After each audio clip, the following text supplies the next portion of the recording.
اقسام ہیں، ان سے متعلق بہت سے سوالات امتحان میں آ جاتے ہیں، اس لحاظ سے آپ کو ان کو اچھے انداز سے تیار کرنا چاہیے۔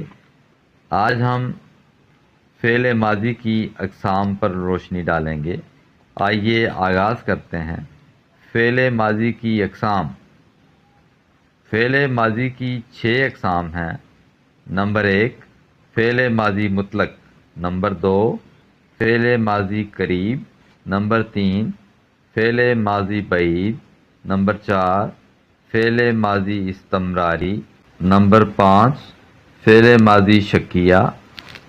نمبر 6، فعل ماضی شرطی یا تمنائی۔ تو سب سے پہلے فعل ماضی مطلق۔ اس فعل سے کسی کام کا صرف ماضی میں ہونا ظاہر ہوتا ہے، یہ معلوم نہیں